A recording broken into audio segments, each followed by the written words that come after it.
orígenes, su contenido, indudablemente aquí pues tenemos que dirigirnos un poco hacia una parte que es la parte oficial, para saber de dónde vienen estos textos, realmente cómo se han descubierto, y luego iremos entrando en una parte un poquito ya más esotérica de una forma general, dado que mis compañeros pues indudablemente van a entrar en parte por parte.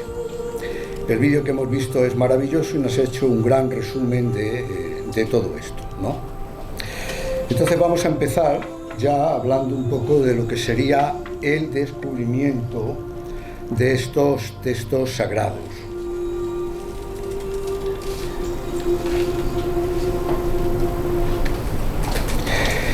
En primer lugar, debemos saber que fue allá por el siglo XVIII y XIX cuando se descubrieron 3 códices o codes, que le llaman también, o manuscritos, que eran los únicos que en ese momento existían sobre lo que denominamos el cristianismo gnóstico primitivo.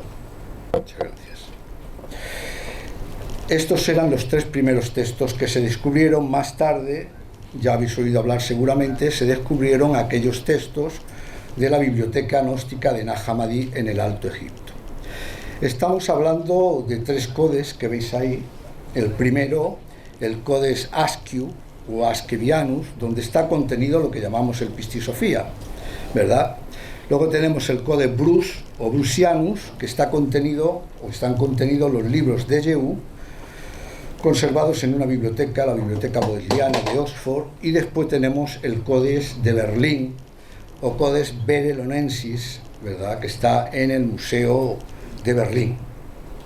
Estos 3 codes que se encontraron en estos siglos XVIII y XIX, indudablemente luego, una vez descubierto los textos de Nag Hammadi, los integraron en la biblioteca, la vamos a llamar así, gnóstica de Nag Hammadi.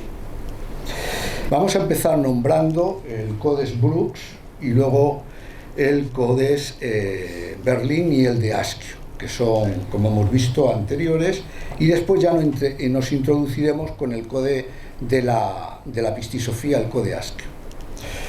El Codex Brooks o Bruciano es un manuscrito copto que es fundamental.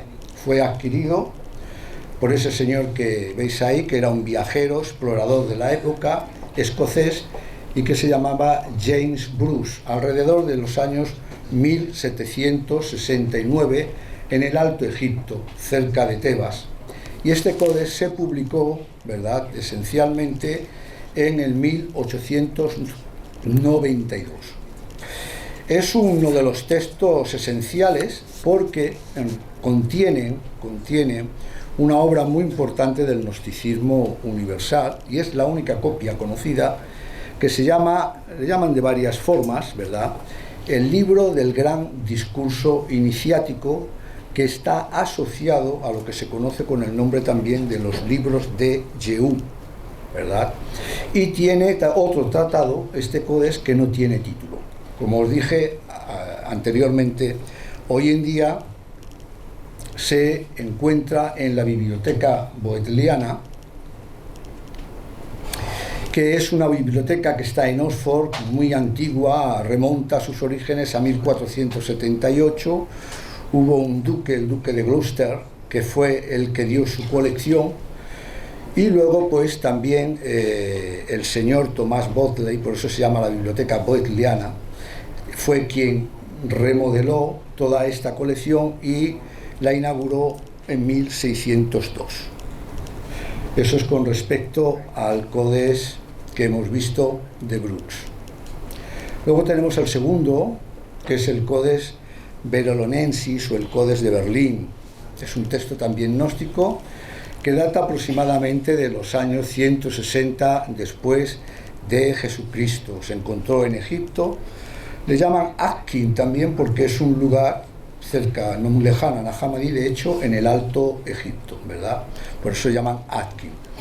Y este Code lo adquirió el doctor, como veis ahí, Karl Reinhardt, en 1896. ¿Qué contiene este Codex? Contiene el Códice de Berlín, ¿verdad? Y en ellos están los apócrifos del Evangelio de María Magdalena, el apócrifo de Juan y la sabiduría de Jesucristo. Se conserva en el Museo Egipcio de Berlín. Y estos tres códices, estos dos que hemos visto y el tercero que vamos a ver, pues todos tienen enseñanzas en común que estarían dentro de lo que conocemos con el nombre de Pistis Sophia.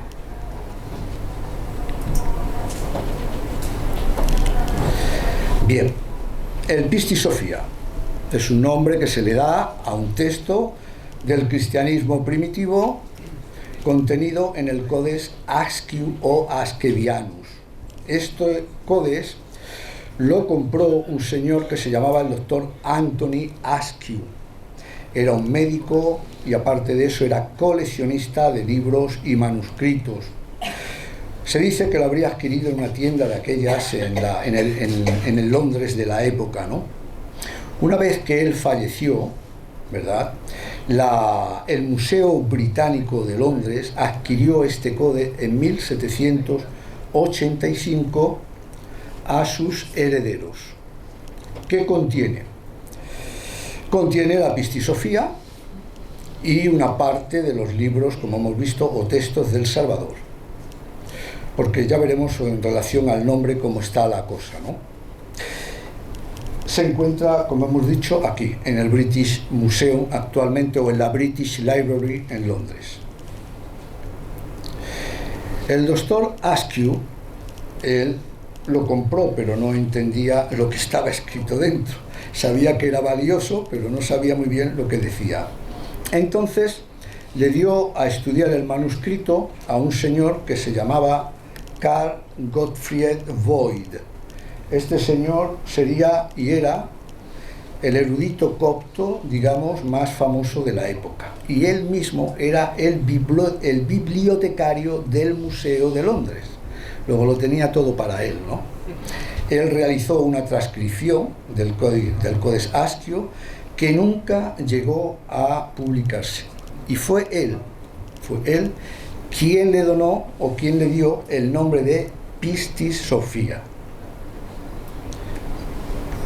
¿Por qué le dio ese nombre? Porque el nombre de Pistis Sophia viene porque está basado, hay un título escrito, que es este que veis aquí, está basado en el principio del segundo libro de la obra de Pistis Sophia, ponía el segundo tomo de la fe, Pistis, y sabiduría, Sofía. Y por eso se le da el nombre de Pistis Sophia. Eso estaba al principio del segundo tomo. Pero claro, aquí hay controversias, como decimos antes, entre los eruditos, porque al final de ese libro donde estaba escrito el segundo libro, Pistis Sophia, al principio, se encuentra otro título que es este. Ese es Walter Erwin Crum, uno de los señores también muy expertos en todo lo que era el lenguaje copto jaílico. Y entonces al final del segundo libro se encuentra el título o suscripción que dice eso: una parte de los libros del Salvador. Otros lo traducen como una parte de los textos del Salvador. Pero bueno, la traducción puede variar un poco, pero la cosa es que ponía esto. Y tanto él, Walter Crum, como Carl Smith, ¿verdad?, ellos estudiaron muy de cerca estos dos textos. Luego vamos a ver una foto de Carl Smith. Y dicen, acordaron, porque lo ven claramente, ellos entenderían de la cuestión, que esa obra estaba escrita, según ellos, por dos escribas, porque tenía dos caligrafías diferentes. Y esas caligrafías se distinguían porque, claro, cada uno escribía un poco a su forma. Y se distinguían con mucha claridad. Utilizaron también diferentes métodos y diferentes, digamos, formas de paginar, de corregir y de paginar el texto. Y de ahí, bueno, pues lo incorrecto a lo mejor hasta cierto punto de llamarle Pistis Sophia, porque el libro tiene una parte que son los capítulos que estarían correspondidos o que se corresponden con la Pistisofía, pero luego tiene mucha otra enseñanza, como hemos visto y conocemos, totalmente velada y que está relacionada, pero habla de otras cosas. Por eso que son los textos del Salvador, de toda la enseñanza que Jesús le transmitió a sus discípulos. El maestro comenta que eran 70 discípulos principales, ¿no?, entre ellos los apóstoles, y que durante 11 años estuvo ilustrándolos. Bien.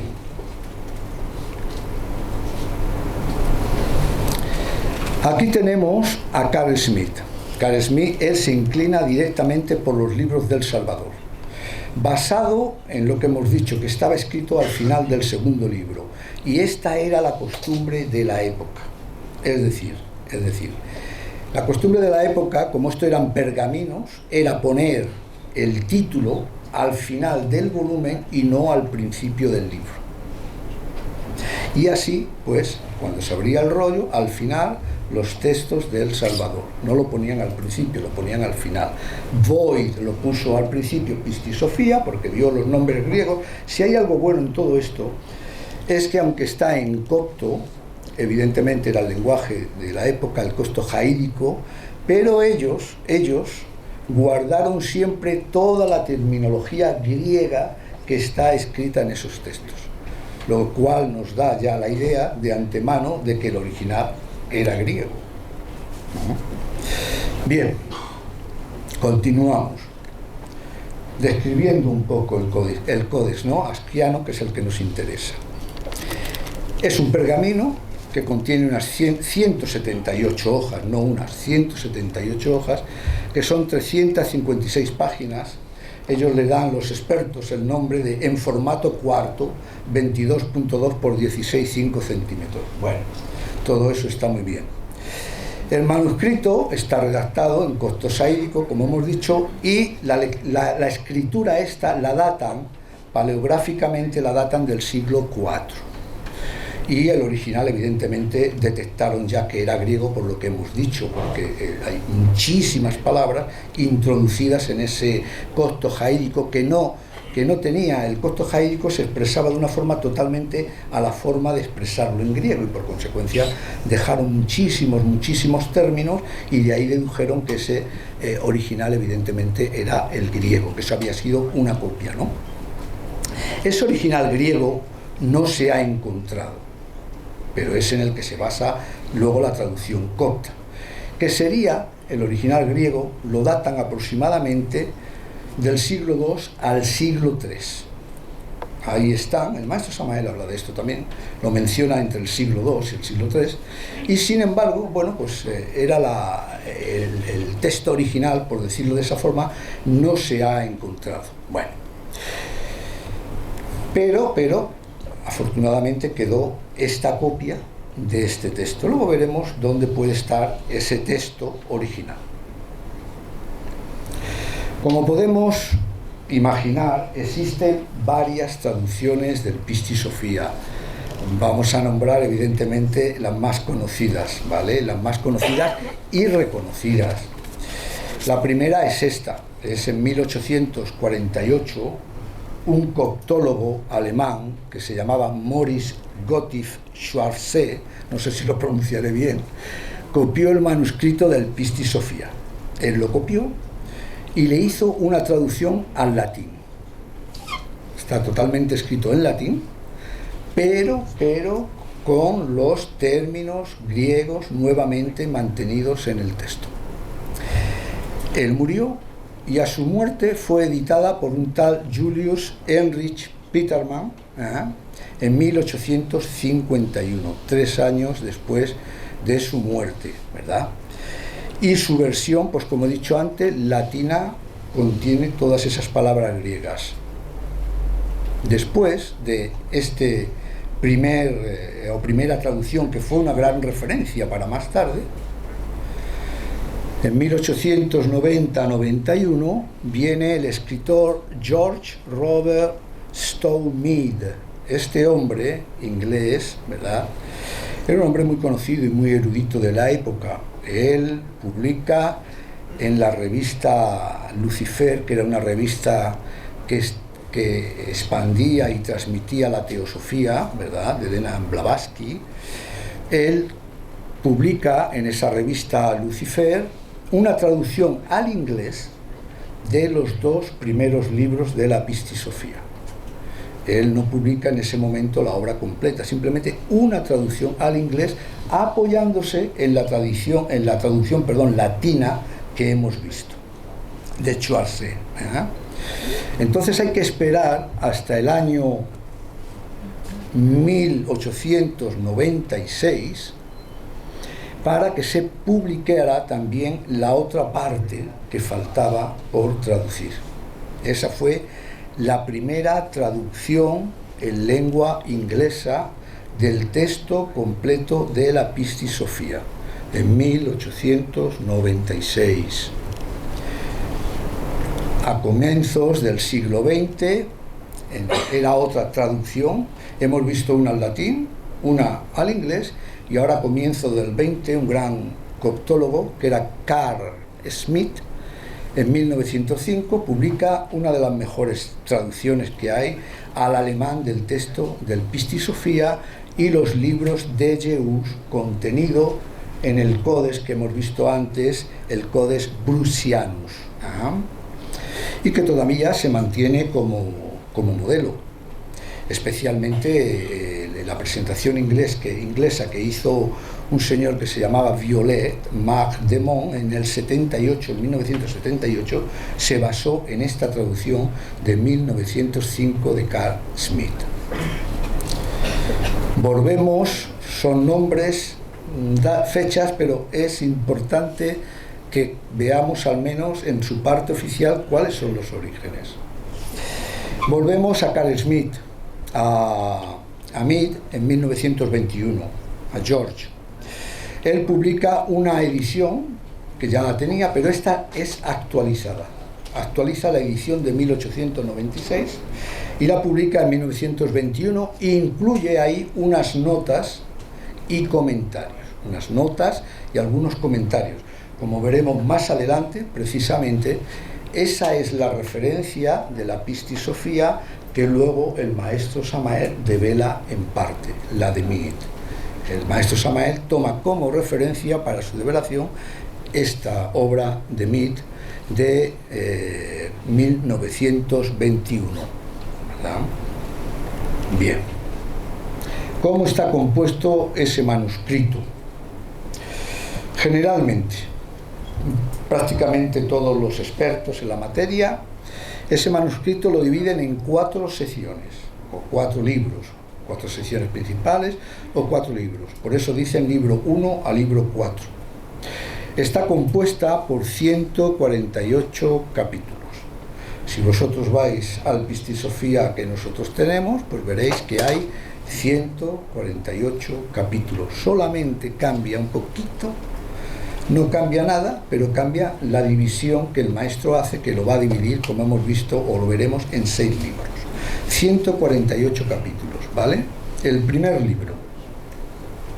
¿Qué contiene? El primer libro y el cuarto no llevan ningún título de inscripción, el primero y el cuarto. El segundo, ya lo hemos visto, lo hemos nombrado, al comienzo, en su cabecera, lleva el título de Pistisofía, que es el nombre genérico, le podríamos decir, que se le da a este códice. Pero al final del libro segundo encontramos esa suscripción que dice una parte de los libros o textos del Salvador. Por eso que hay un poquito de controversia. El tercero, esa misma inscripción o título de una parte de los libros del Salvador, se repite en el tercer libro. Y esa es la forma en la que está estructurada el códice de la Pistisofía. Hasta aquí hemos expuesto pues la versión oficial del descubrimiento de este manuscrito, y ahora vamos a entrar un poquito más en la parte más esotérica y resumida, ¿verdad? Y para ello pues vamos a mencionar a un gran maestro que fue el doctor Krumheller, el maestro Huiracocha. Él hace unos comentarios interesantes sobre la pistisofía. Lo que tenemos nosotros que entender también es que esa pistisofía para nosotros es la Biblia, ¿no? Pero todas las religiones sagradas, todas las grandes religiones tienen sus libros. El Talmud lo tienen los hebreos, la Bhagavad Gita la tienen los budistas, el Corán los musulmanes, la Biblia hebraica los cristianos, y nosotros, la nuestra, es precisamente el Pistisofía, y así lo remarca Krumheller. Lo que hay de interesante en la Pistisofía, según él y otros maestros indudablemente, es que este es un libro, eso está claro, es un libro, es un manuscrito, pero también es una entidad espiritual, es decir, es un libro vivo, no es un libro que está escrito a la letra muerta.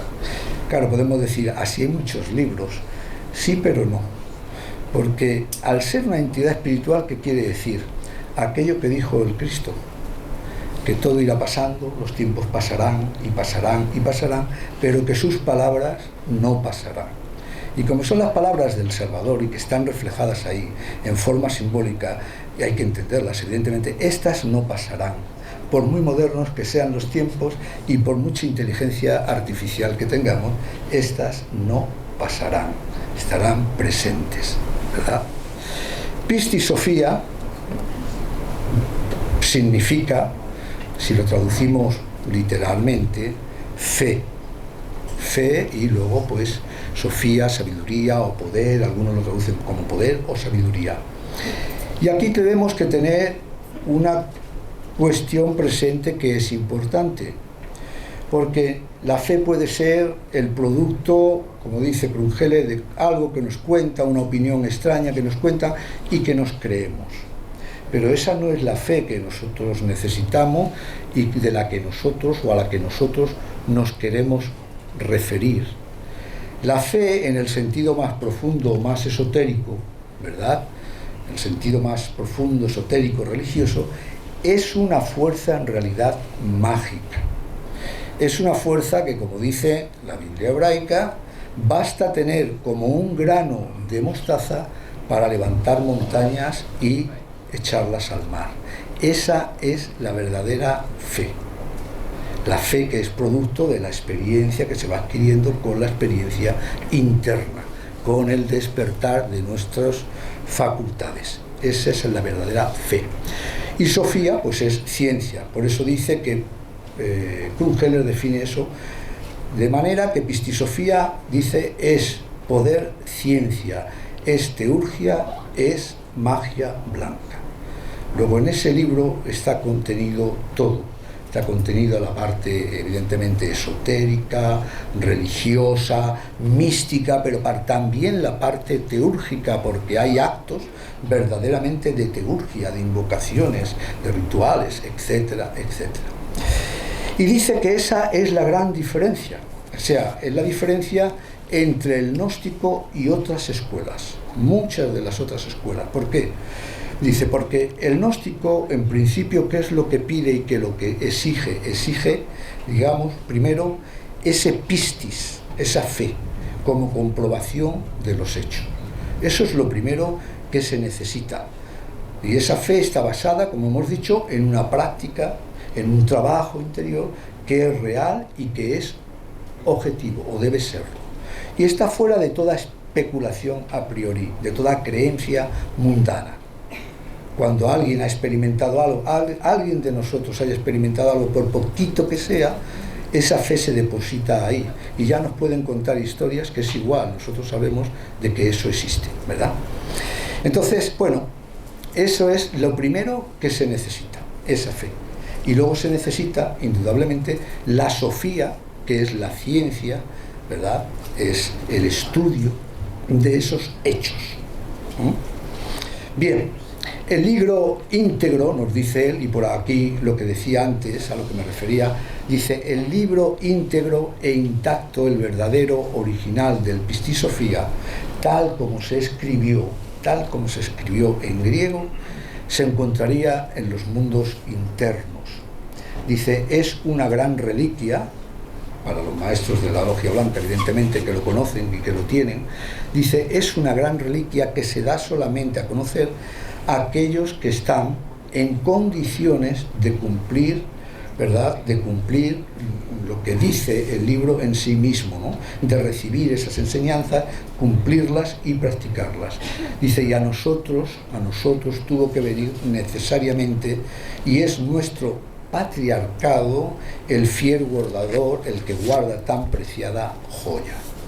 Esto es lo que dice Krungeler, o sea que el libro no se ha perdido, no se podría perder una enseñanza, se ha perdido físicamente, en el plano físico, que tenemos la copia de una cierta forma, pero interiormente el libro está viviente, está vivo, y por eso es libro, enseñanza y entidad viva, está allí. Solamente nos faltaría, pues ya sabéis lo que nos faltaría, despertar un poquito la conciencia y tener la posibilidad de ilustrarse, de ver esas cosas maravillosas.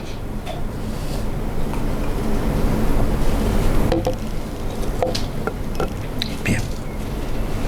Ahora voy a pasar 2 audios del maestro Samael, porque mejor que él, ¿quién lo va a explicar? ¿Quién nos va a decir lo que es la Pistisofía? Él. Entonces vamos a pasar 2 audios. El primero, la audición no está muy buena, pero tiene aquí, va a tener las palabras escritas, se puede leer. Y el segundo, la audición es perfecta. No puede explicar el párrafo esotérico de la Pistisofía los que lo han vivido. Porque eso no es cuestión de meras proyecciones del intelecto. Como quiera que he vivido todo eso, me es factible pues explicar cada párrafo de la doctrina secreta del adorable contenida en la Pistisofía. Hay un libro que sacaron en Venezuela, que es el Evangelio. Evangelio Acuario de Jesús en Cristo. Se llama así. Pero está, como usted dice, no de vela, pero se ve que está muchas partes de la enseñanza gnóstica están contenidas allí, pero veladas. No es de nada decir de la pobre gente. Nosotros necesitamos entregarle la Pistisofía a la humanidad totalmente develada y explicada. La doctrina secreta del Nazareno, los volúmenes secretos del Cristo. En esa forma la humanidad va a pasar va a recibir el Evangelio crístico, la doctrina completa, y se conservó en secreto durante 20 siglos. Aquí se termina este primer audio. Este segundo es perfecto, como os he dicho, un poquito más largo, pero está muy interesante. Nosotros los gnósticos tenemos también una Biblia muy especial. Quiero referirme en forma enfática a la Pistisofía, cuyo original está en copto. Se le halló en el subsuelo de Egipto, la tierra de los faraones. La Pistisofía contiene todas las palabras del adorable Salvador del mundo. Fue escrita por los apóstoles, vertiendo en tal libro todas las instrucciones esotéricas, crísticas que él dio a sus discípulos en el Monte de los Olivos y en otros lugares santos. Ese libro se había venido conservando en secreto durante muchos siglos. El adorable dejó un cuerpo de doctrina extraordinario, formidable, a ese que está aquí adentro. A mi real ser interior profundo le ha tocado comentar cada párrafo de la doctrina del Nazareno, develar cada párrafo, explicarlo correctamente. Estamos en estos precisos instantes en dicho trabajo. El año entrante podremos entregar a la humanidad la Pistisofía develada y explicada, el cuerpo de doctrina del adorable Salvador del mundo, Cristo Jesús. Incuestionablemente la humanidad va a quedar sorprendida. La doctrina del Nazareno es formidable. Es sabiduría oculta en el sentido más trascendental de la palabra. Y ustedes todos van a recibir la pistisofía. Bien, después de estas palabras, ¿verdad?, tan maravillosas y claras del maestro, vamos a transmitir, o me gustaría compartir con vosotros, alguna de las anécdotas, dos principalmente, que se saben de ciencia cierta, ¿verdad?, que son ciertas a 100%, y que nos cuenta de una cierta forma la dificultad que tuvo el maestro para trabajar en esa obra a todos los niveles, ya aparte de la parte que hay que develar, la parte de la develación, que no era fácil, indudablemente, aunque si no era fácil para él, podemos imaginarnos para nosotros todas las cosas, todos los acontecimientos que había, circunstancias que siempre se ponían ahí para que aquello de una cierta forma no se pudiera terminar. Es como si hubiera, pues hay fuerzas, ¿verdad?, que se manejaban entre una lucha constante entre unas y otras para que eso no pudiera llegar a su fin de una cierta forma. Nos vamos a basar primeramente en lo que dice su yerno, que fue el señor Tony Maldonado. Él escribió una obra, un librito, que se llamaba 10 años de mi vida con el maestro Samael Aun Weor. Y en esa obra él dice claramente, porque él fue también, podemos llamarlo así, protagonista, en esa obra él dice que fue el libro que más le costó escribir y develar al maestro. Decía que las fuerzas negativas, las fuerzas adversas, se concentraban de tal forma para impedir que, como os decía antes, que tal labor pudiera realizarse correctamente. Estuvo mucho tiempo colaborando con el maestro, muchísimo tiempo, y se dio cuenta de que tenía que realizar grandes esfuerzos para poder develar 2 o 3 pequeñas hojas que él le preparaba. Es decir, el maestro, los estudiantes, había unos estudiantes que conocían perfectamente el inglés, vivían en Estados Unidos, y le iban traduciendo al español unas hojas, y luego el maestro las estudiaba, las miraba, las develaba, las meditaba, etcétera, etcétera, y las iba traduciendo, ¿no? Y dice que eso le costaba enormemente, luego lo vamos a ver, incluso semanas de meditación.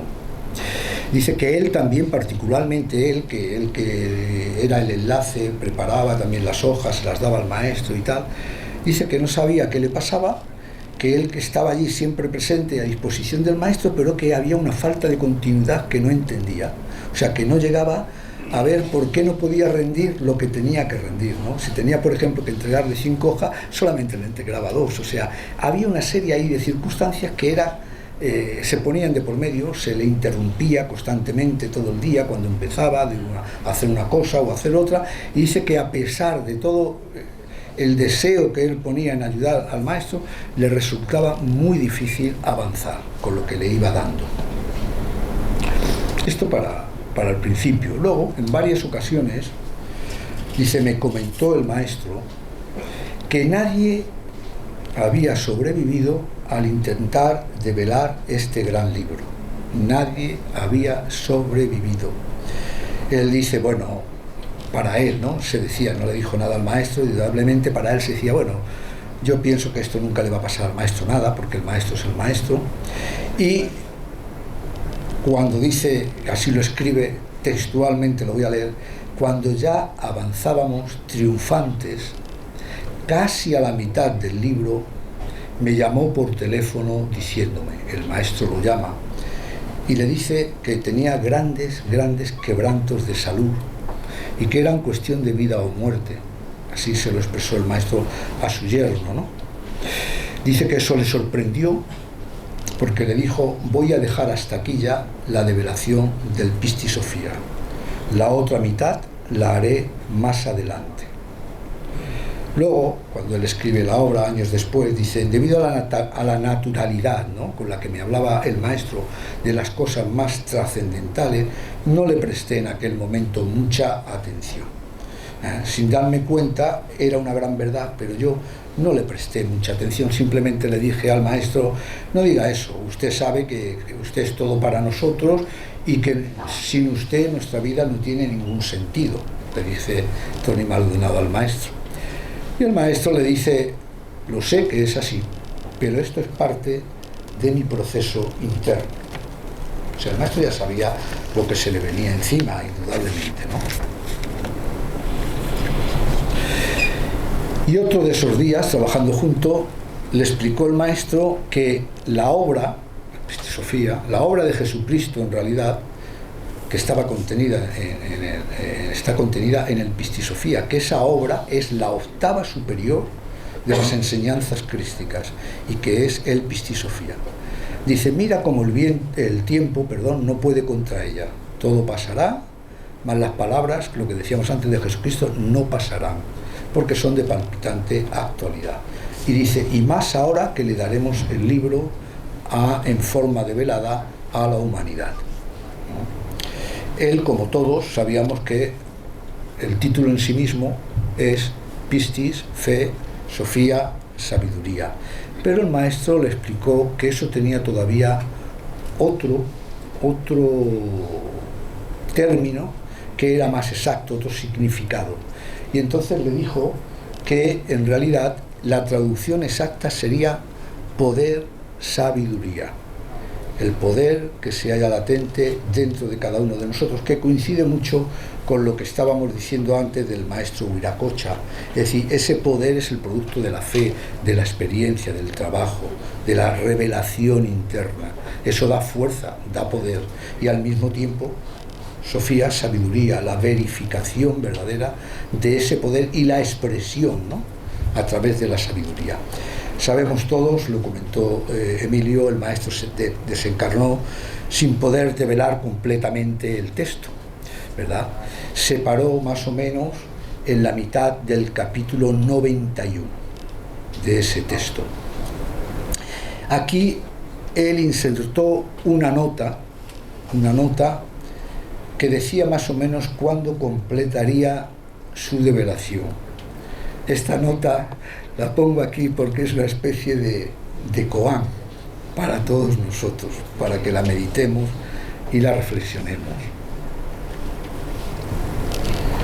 La nota dice lo siguiente: Nos, Samael Aún Beor, os digo en nombre del primer misterio, que es el Padre, de Pistisofía, el alma, y del Salvador del mundo, el Cristo, que develaré la parte restante de la Biblia gnóstica en la mitad del tiempo. Ya tenemos trabajo. A simple vista, ¿verdad?, la mitad del tiempo nos está llevando a algo que es como que va a ser relativamente rápido, ¿no? La mitad del tiempo. No voy a entrar en las historias de que si un año de luz son 1000 años, 1000 millones de años de terrestres. Eso lo voy a dejar de lado porque ahí se habla mucho. Eón también significa tiempo, una unidad de tiempo que utilizan los científicos. Pero quisiera referirme a algo que, bueno, no sé si será interesante o no. No quedaros con eso, quedaros con esto y meditarlo, pero tengo que deciros algo que yo creo que para mí es interesante. Todo tiene un porqué. Nosotros sabemos que nada ocurre al azar. Hay unas causas profundas de todo. Lo que pasa es que no las vemos, evidentemente, pero están ahí. Entonces, si reflexionamos un poco, nosotros nos damos cuenta que el maestro devela una muy buena parte ya de lo que era el libro de Pistisofía y la otra la mitad del tiempo.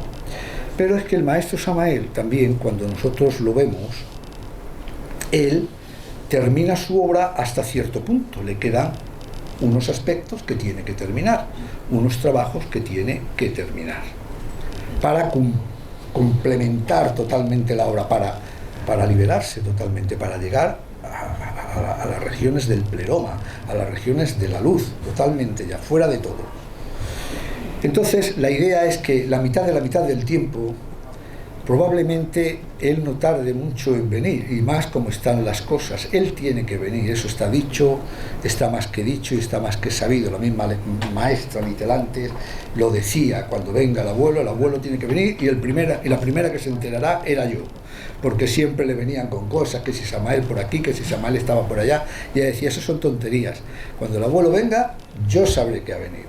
Bueno, por la mitad del tiempo es esto a lo mejor, que él vendrá dentro de poco, tiene que culminar su obra, y con la culminación de su obra culminará el Pistisofía, porque en realidad, ¿qué es el Pistisofía? Para los grandes iniciados, ¿qué es? Es la expresión de la culminación del trabajo interior y de la liberación final de ese trabajo. Cuando uno está totalmente cristificado, cuando uno está totalmente liberado, cuando se ha escapado de todo. Eso es en realidad las enseñanzas que contiene el Pistisofía y cómo realizarlas. Ellos explicarán algo de todo esto. Entonces, bueno, puede que por allí vayan los tiros, pero mejor meditemos sobre eso, que yo creo que es importante, la mitad de la mitad del tiempo. Continúo con otra anécdota. Me vais a decir que la conferencia está llena de anécdotas, pero es importante. De uno también de sus secretarios, que fue el señor Fernando Salazar Bañol, secretario del maestro por muchos años. Él escribió también otro libro, ¿verdad? Y él decía que el maestro trabajó arduamente durante 2 años para develar la Pistisofía, sin parar, arduamente. Que en ese periodo, y aquí están las partes importantes de la anécdota, si no, no vale la pena, que en ese periodo practicaba diariamente 7 horas de meditación, buscando descubrir el sentido secreto de las palabras y de las enseñanzas de Jesús. Imaginaros, el maestro 7 horas, nosotros cuántas deberíamos de practicar para entender un poquito de todo eso. 7 horas. Y fijaros lo que le dice, recuerdo perfectamente que el maestro me decía que, bueno, él le comentaba que al traducir la obra, lo que decía su yerno, se tenía que enfrentar, se estaba enfrentando continuamente a las potencias del bien y del mal, para poder, dice, tengo que desenvainar mi espada, la espada del conocimiento, para liberar a mi Pistisofía interior. Eso decía el maestro. Y nos cuenta que estaban en un lugar de México que se llama Puerto Vallarta, y bueno, estaban allí los dos, él y el maestro, y le entregó el maestro, lo que estáis viendo ahí, unas hojitas que son parte de del manuscrito del maestro, de aquello que estaba escribiendo él en su develación, capítulo tal, capítulo tal, y el maestro iba escribiendo. Y le entregó unas hojas escritas de su propio puño y letra, ¿no? Y le dijo el maestro, léalo, y finalizada la lectura, entre en meditación y dígame usted lo que ha comprendido. Eso dijo. Dice el secretario, dice que después de haber meditado sobre el contenido de todo eso, le dice el maestro, bueno, ¿qué has comprendido? Dice, mire, maestro, tal cual, se puso a discurrir y a contarle ahí muchas cosas, era un buen orador, ya os lo digo yo, y el maestro le interrumpió de golpe y porrazo y le dice, mira, vuelve a meditar para realmente captar el verdadero significado de la develación. Y obediente él se puso y volvió a meditar, y le dijo lo que había captado, ¿no? Fijaros lo que le contestó el maestro, a cualquiera de nosotros, también. El maestro le dijo, nunca lea los libros sagrados a la letra muerta. Es necesario meditar siempre, porque solo a través de la meditación puedes hablar con Dios. Él te dará la sabiduría para comprenderlos. Pues esto es lo que hay. Hasta aquí el contenido más o menos, descubrimiento, alguna que otra anécdota, y bueno, ahora nos vamos a cernir al contenido general del manuscrito, ¿verdad? y a su división, a la división de los diferentes libros que realiza el maestro Samael, porque él se apoyó en esta traducción que le daban los estudiantes y que fue la que realizó este señor George Robert Stuff Mead en 1921. ¿Vale? Bien, el libro, que estaba dividido en 4 secciones, lo dividió en 6 partes. Al maestro le gustó ese sistema y lo adoptó, las 6 partes.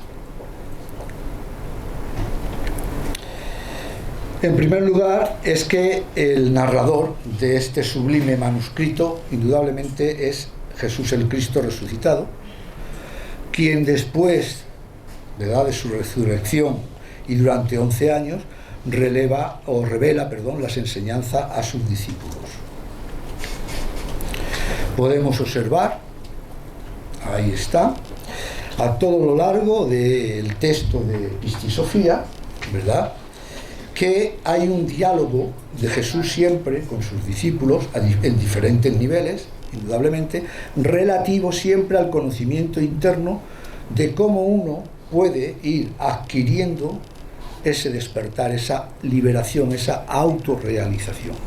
Y todo esto, indudablemente, pasando por los diferentes niveles, desde el caos hasta el pleroma, o reino de la luz, ¿no?, hasta las dimensiones más elevadas, los mundos más espirituales. La obra en sí misma nos está contando en gran parte cómo ese ser misterioso, que es Pistisofía, quiere llegar al supremo lugar de la luz, y en su transgresión, en su deseo, hay como una cierta desobediencia, no era el momento, y es arrojada por los arcones en el caos. Estos arcontes, vienen a ser pues los señores del karma. En otras palabras más sencillas, indudablemente la caída el drama de la caída de Pistisofía, como se ha dicho antes, en realidad es la caída de nuestras almas, de todos nosotros, en la materia, en el caos. Es a partir de ese momento que Pistisofía, cuando cae, conociendo lo que conocía, que estaba allí arriba, cuando cae, se hace consciente de ese estado que otrora tenía y posedió, ¿no?, y perdió. Y entonces ahí surge algo que es importantísimo y que se va a comentar, supongo, muchísimo en las diferentes conferencias, es el arrepentimiento profundo. El arrepentimiento profundo, porque es la única forma, a través de ese arrepentimiento de verdad y anhelo, que se le dará la posibilidad de volver al lugar del cual provenimos todos, de volver al lugar de la luz. La restauración final de todo eso, ¿quién la realiza? El Salvador, el Cristo. ¿A través de qué? A través de varias cosas. Hay unos elementos que son importantísimos. El primero es lo que llamaban los griegos la eliminación del otades. El autades es lo que nosotros a veces se ha traducido en los textos como el arrogante, el obstinado, el ego. Eso por un lado. Por otra parte, la revelación que se le debe dar, que es la revelación del Padre, del primer misterio.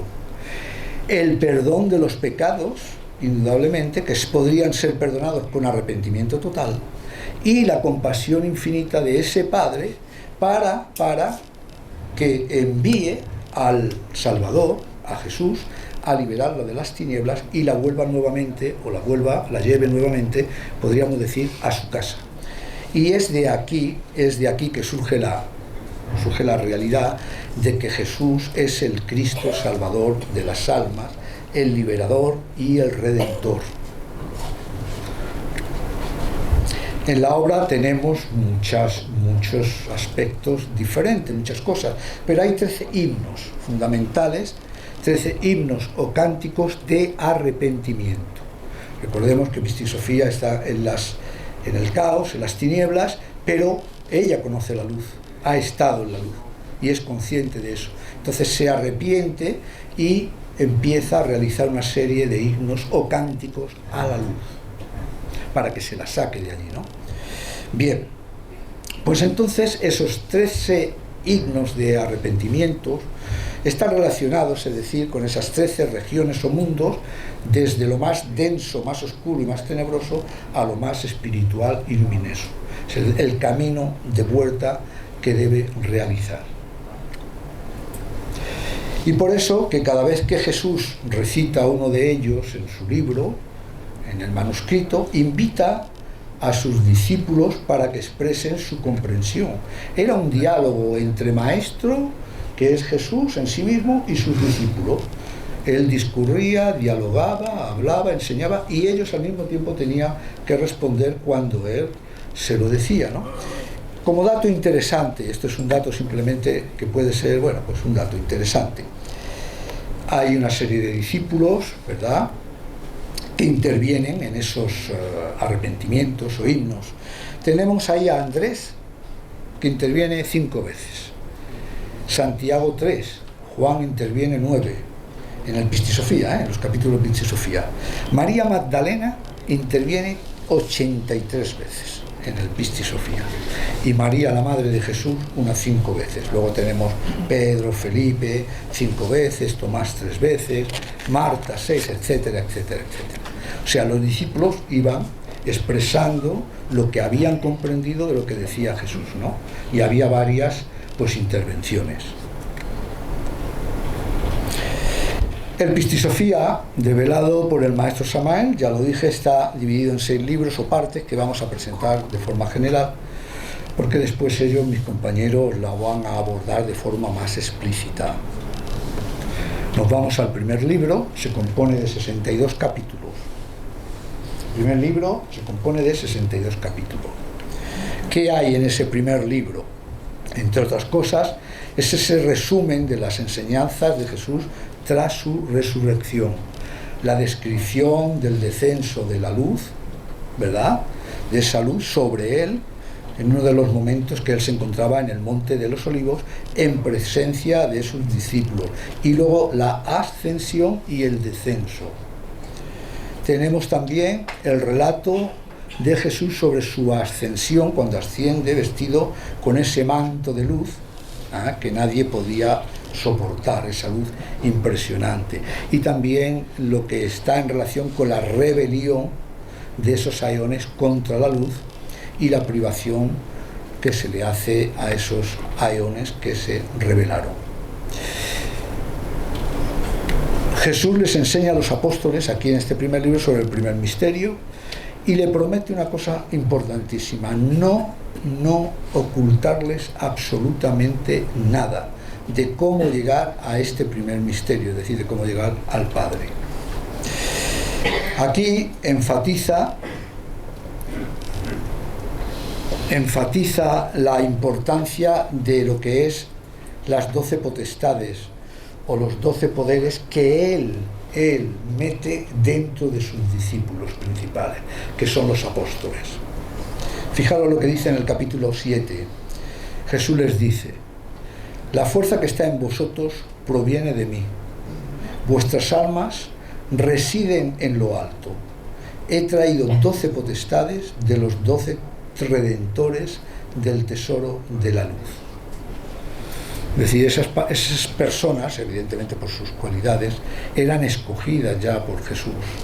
Y él, pues, los iba llevando hacia adelante porque eran ellos los encargados, al final, como veremos, pues de transmitir sus enseñanzas. Por consecuencia, tenían que tener pues esas virtudes, atributos, poderes, ese conocimiento para poder transmitir correctamente las enseñanzas. Bien, la historia propiamente de Pistisofía comienza en el capítulo 30 de ese primer libro.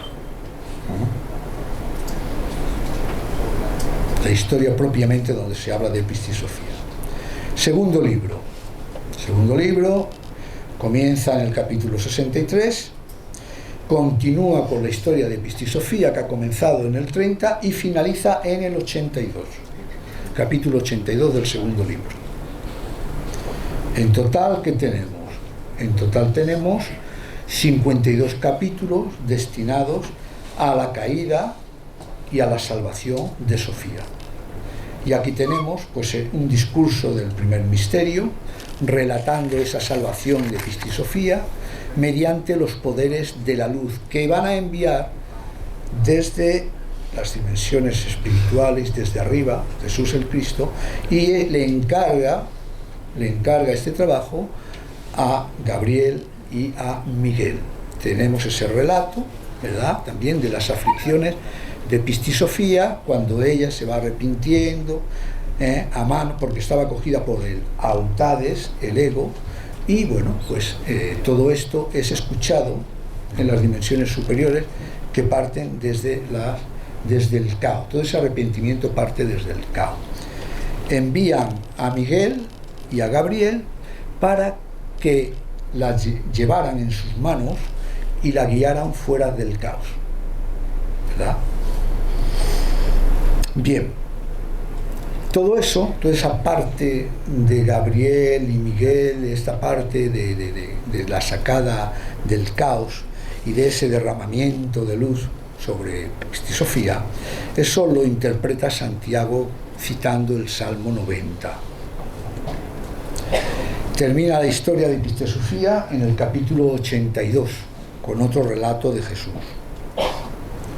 Y aquí Jesús lo que hace es que discurre de cómo lleva a la Sofía al 13º aeón, el reconocimiento de ella por aquellos seres, los 24 invisibles que están allí, y su canto, ¿no? Su canto, el canto de Sofía, de agradecimiento por su liberación. Esto lo interpreta Felipe también en el Salmo 106. En el segundo libro finaliza en el capítulo 101. El maestro devela hasta el capítulo 91, como hemos visto, de esta obra. Ahí se queda, de verdad, en la parte final de este segundo libro, ahí se queda la develación propiamente del maestro. Esto significa que le quedaron 57 capítulos sin develar, ya que hemos dicho que su total eran 148.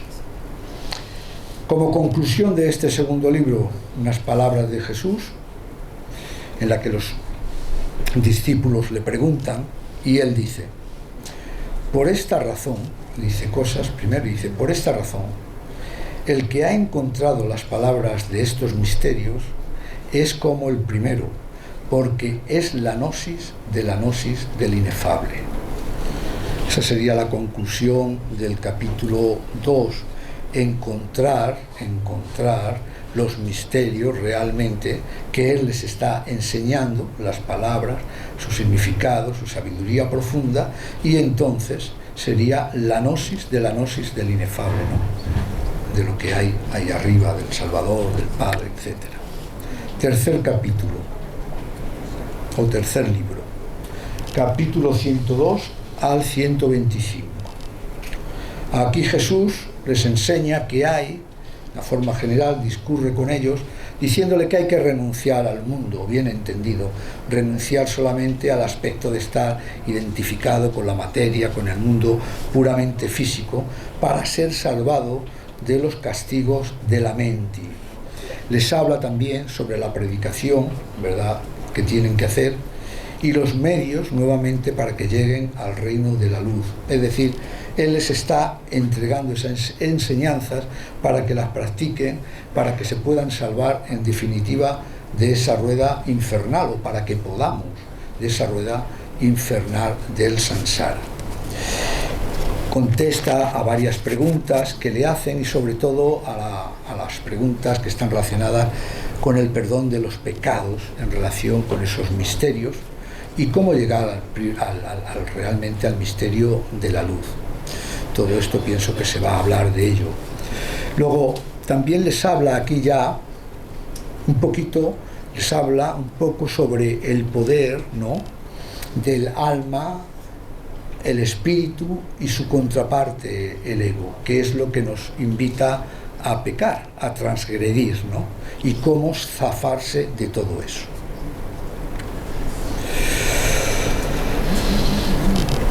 Les habla de la parte de la eficacia de los misterios, y María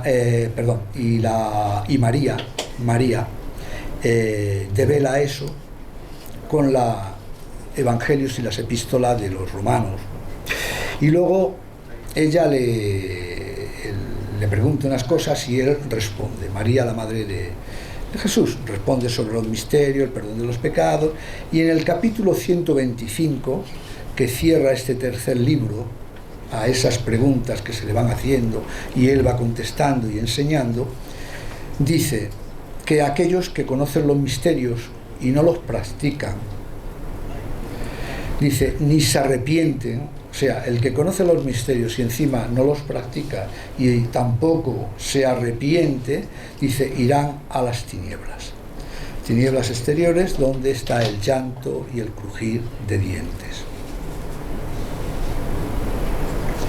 Cuarto libro, 126 al 135, respuestas nuevamente de Jesús sobre preguntas que le hace María sobre las tinieblas exteriores, los lugares de castigo, ese dragón de los diferentes niveles, las 12 cámaras que se muerde la cola, los arcontes, ahí da los nombres de los arcontes, etcétera, etcétera, etcétera. En definitiva, de lo que se está hablando aquí es de ese ciclo que es irremediable y en el que todos pasaremos.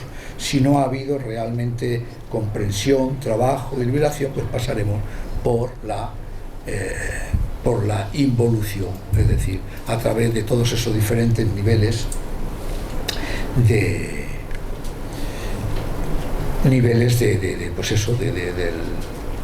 la mente, ¿no? Y aquí tenemos en este capítulo, en este libro, en el capítulo 134, el anterior al 135, que es donde termina, y a partir de todo lo que están discurriendo, hablando y demás, Jesús le dice a sus discípulos, esto es interesante lo que él le dice a sus discípulos, porque ellos son los que van a enseñar, como decíamos anteriormente. Dice, a aquellos que vengan a vosotros y que sus palabras armonicen y se ajusten en la gnosis completa con aquellas palabras que yo os he dicho, los recibiré como si fueran nuestros. Esto es lo que debéis decir a los hombres cuando les prediquéis, que deben cuidarse de las doctrinas del error. Esto es fundamental para todos nosotros, estudiantes y misioneros. Es decir, cualquiera puede venir de donde venga, si viene como él dice, que sus palabras se ajustan y armonizan con las enseñanzas gnósticas que tenemos, él los acogerá igual. El Cristo no hace preferencias, el Salvador, el Redentor no tiene preferencias para aquellos que realmente siguen el camino, y por eso les dice a ellos que tienen que tener cuidado con las enseñanzas que se predican. La gnosis, ya lo sabéis todos, tiene su corpus de doctrina. La enseñanza que nos ha entregado el Maestro es precisa, didáctica, dialéctica, y no debemos mezclarla con otras cosas. Esto se ha repetido muchas veces, pero en definitiva más o menos es esto. Primero tenemos que cumplir, y después puede venir quien venga y como quiera. Si se ajusta a lo que nosotros vamos a transmitir, es bienvenido, es recibido y tendrá todos los derechos para poder continuar adelante. Luego, ni fanatismos, ni dogmatismos, ni mezclas raras. Tolerancia, comprensión, pero también saberse poner en lo que hay que ponerse, las enseñanzas justas, porque tienen que armonizar, como él dice. Esto es lo que debéis, dice, se ajusten en la gnosis completa, con estas palabras que yo os he dicho, los recibiré como si fueran nuestros. Esto es lo que debéis decir a los hombres cuando prediquéis, y que deben cuidarse de las doctrinas del error. Bien. Quinto libro, ya vamos terminando, un poco de paciencia, 136 al 143. Este libro empieza narrando cuando Jesús resucita al tercer día. Sus discípulos se reúnen en torno a él y le dicen: Nuestro Señor, ten misericordia de nosotros, porque hemos abandonado padre y madre y al mundo entero por seguirte. Los discípulos, ¿no? Los apóstoles y los otros discípulos. Jesús, y por eso este libro es magia también, alta teurgia, Jesús hace una oración ritualística, les explica el misterio de la luz que Él trajo al mundo para perdonar los pecados, y es una oración y una serie de gestos que están ahí más o menos esotéricamente reflejados y que se encuentran en los capítulos 141 y 142 del libro. Es decir, que aquel que es,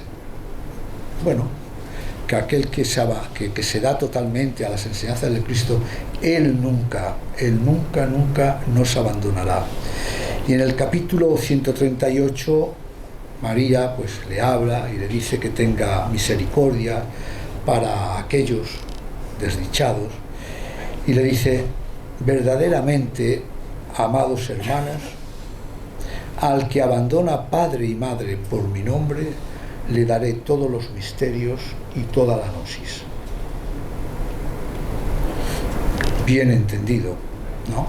El que abandona padre y madre, ¿verdad? No padre interno ni madre física tampoco, ni padre, pero quiere decir al que realmente está dispuesto a darlo todo en mi nombre, yo le daré todo eso que necesita, todos los misterios y toda la sabiduría o conocimiento gnóstico. Aquí hay una parte extraordinaria donde hace una oración a su padre, al primer misterio, para que le perdone los pecados a los discípulos, porque tampoco eran personas perfectas y luminosas al 100% en aquellos misterios, y les habla esotéricamente sobre el misterio del bautismo, el misterio del bautismo en el fuego, en el agua y en el espíritu, como 3 bautismos diferentes. Primero agua para poder llegar, fuego en segundo lugar, y luego pues el espíritu, arriba ya.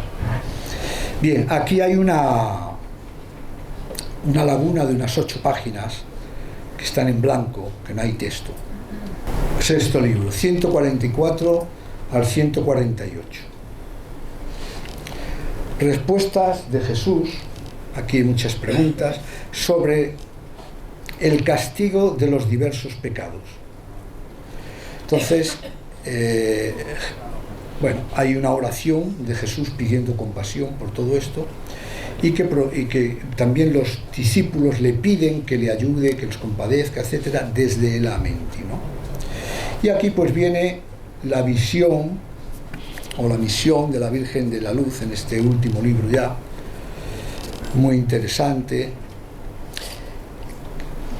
Se le da, parece ser, a ciertas personas la copa que llaman del olvido y de la sobriedad, a aquellas almas que han sido, pues, de una forma correctas, equilibradas, justas, aunque no hayan llegado a la luz. Primeramente le enseñan una serie de cosas, de misterios, de enseñanza, y luego le dan la otra copa, que es la del olvido, para cuando vuelvan a venir, pues no se acuerden de todo eso, pero al menos tienen ya esa parte que se les ha ido dando. La Virgen de la Luz es algo que es bastante enigmático. Podría ser la bendita diosa madre del mundo, tiene potestad, porque en el libro habla de esto, para llevar las almas, dirigirlas hacia un lado o hacia el otro, hacia el lado ascendente o hacia el lado descendente, dependiendo de esas almas, ¿verdad? Y pues estamos aquí, a ver si sale esto, aquí. Estamos aquí ya con la parte final. En el sexto libro, al final, hay una frase interesante. Y dice: el hombre que ha cometido, le preguntan, ¿no? Estamos hablando del perdón de los pecados, diferentes pecados, tal y cual. Y él dice: el hombre que ha cometido todos los pecados e iniquidades y encuentra los misterios de la luz y los practica, los cumple y cesa de pecar, heredará el tesoro de la luz. Sofía, capítulo 148. Es un mensaje, yo diría, para todos nosotros de esperanza. Todos estamos donde estamos, hay pecadores, todos somos más o menos pecadores en un grado o en el otro, pero tenemos una suerte maravillosa, que es la suerte de haber conocido esas enseñanzas sagradas que nos deja el Maestro. Entonces, ese hombre que ha cometido muchas cosas, uno nunca es perfecto ni lo es, ¿verdad? Solamente el Padre se dice, pero que encuentra esos misterios. En este caso nosotros lo vamos a traducir a nuestra gnosis, a la gnosis que nos deja el maestro, al entendimiento, al trabajo, etcétera, para ir despertando. Tenemos todos los elementos, que los cumplimos y dejamos de pecar, porque al conocerlos ya no nos podemos permitir el gusto de continuar como continuábamos antes. Cuando no conocíamos nada, tienen la posibilidad de heredar el tesoro de la luz. Nadie está condenado de antemano. Estas serían, digamos, las palabras finales. Así que muchas gracias por vuestra amable atención, por vuestra paciencia. Gracias.